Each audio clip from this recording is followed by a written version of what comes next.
Hey guys, Susie Kerr-Wright, the Cosmic Cupcake, with this week's forecast for you. This is for September 28th through October 5th. Oh my God, yes, October. It's my favorite month. I love it. I get so excited when it gets here. Void of course moons this week. We've got a bunch of them that are going to happen kind of in the middle of the night, and so I guess it would really only pertain. Nobody's likely going to be out doing any mad shopping sprees or signing any major documents at these times necessarily. Although you may be having some deep conversations with people and kind of finalizing some stuff, which we'll get into in just a minute. But anyways, so and also it's really probably, if you really want what you're saying to stick and people to pay attention to it, if you're having one of those intense relationship conversations during any of these void of course moons, you may want to wait until the moon is in a sign again, is fully in a sign, because chances are it won't stick. So that's kind of what happens during a void. Everything's drifty and floaty. People forget. It just, dissolves kind of things. So anyways, so the void of course moons are going to start today, 9:51 p.m. to 12:05 a.m. on Thursday, when the moon enters mysterious Scorpio. Friday at 10:17 p.m. to Saturday, 12:42 a.m. And then the moon's going to barrel into jolly Sagittarius. Probably the best time to have those conversations. Monday at 1:37 a.m. to 4:15 a.m. the moon's going to be void, then move into Sirius Capricorn, and finally Tuesday 1:58 a.m. to 11:18 a.m. it'll be void, and then it's going to move into eclectic Aquarius. So let's talk a bit about our Libra buddies. This is Libra season. Lots of planets in Libra right now. Sun moved into your sign this past Friday at 5:05 a.m. So happy birthday to all Libras, especially to my sister-in-law Tina. And she's so wonderful. Probably the only one who's balanced enough to put up with my brother. Yep. And Libra's a seventh sign. It rules our house of partnerships and relationships of all kinds. It's a cardinal sign, meaning it's action-oriented, and it is an air sign as well. Libras are known for bringing balance, harmony, and peace to situations and places. Their glyph is the scales of justice, that little funny-looking thing. That's what that is. And they're often recognized by their charming smile, their dimples. They can have these beautiful, soft, melodious voices, very well-balanced features, you'll notice in Libra's Libra ascendant, or if their sun is in their first house like that. So when they're good, they're very likable, easygoing, very charming, talkative, tactful. When they're out of balance, they can swing wildly to extremes and can be painfully indecisive, very vain, self-indulgent, and highly flirtatious. So know that if you're going out with a Libra, that's just kind of what their nature is. And flirtatious doesn't always have to be bad. They're just sociable creatures.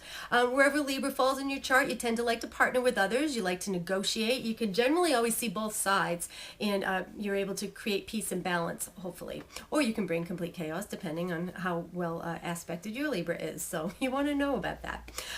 They make great marriage counselors, diplomats, musicians, even decorators. Decorating is a good career for Libras. So when properly aspected, they can really demonstrate some tremendous artistic talent. And some very famous Libras are John Lennon, Julie Andrews, Bruce Springsteen, Jimmy Carter, Alfred Nobel, the Nobel Peace Prize. Think about that one.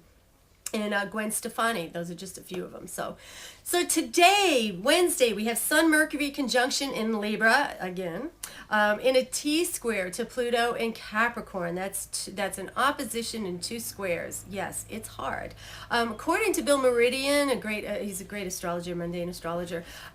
It's a time where we want to be especially careful with our private information, especially of a financial nature. So he points out that Pluto rules things like bankers, brokers. It also rules our house of shared resources. And so the T-square can really bring potential errors or misunderstandings. They can very, very quickly get out of control. So you just want to keep an eye on stuff this week, especially, like I said, financially. So like he said, financially. Later this week, Venus is going to conjunct Saturn, and Mars is going to square Jupiter, and what that all boils down to is probably going to be focused on your desire to get away from it all for several reasons.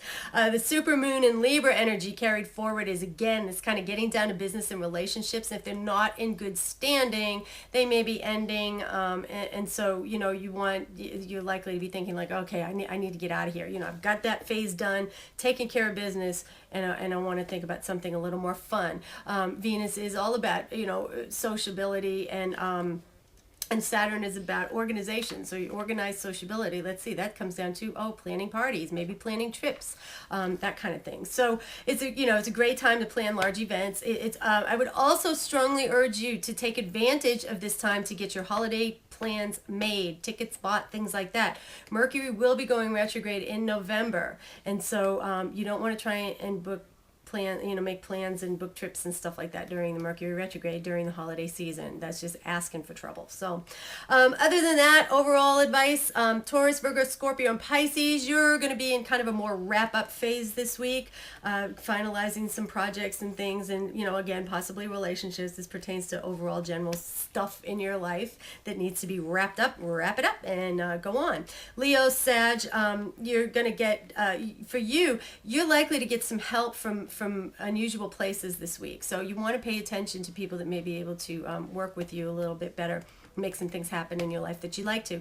Gemini and Aquarius, this is going to be a little bit easier week for you. Things may just seem to kind of fall into place. This energy is trying to you. So Cancer, Libra, Capricorn, Aries, energy stronger for you though. However, with all you've learned about yourself in the last year, you should have the strength to stand up for yourself, stand in your truth, and take care of business, take care of yourself, because know what you do want and what you don't want in your life, right? Right, let them know.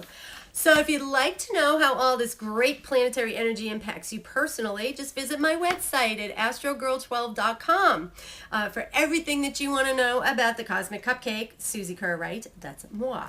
And that's all I got. Let's see. Sunday night I will be doing the Blog Talk Show, 5:30 Central Time, if you want to tune into that. And everything else, I've pretty much got that website kicking some butt right now.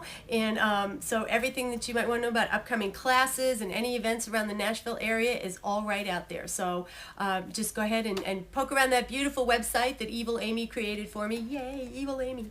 And from the Cosmic Cupcake, Susie Kerr-Wright, here is wishing you all a sweet and delicious week. Bye-bye.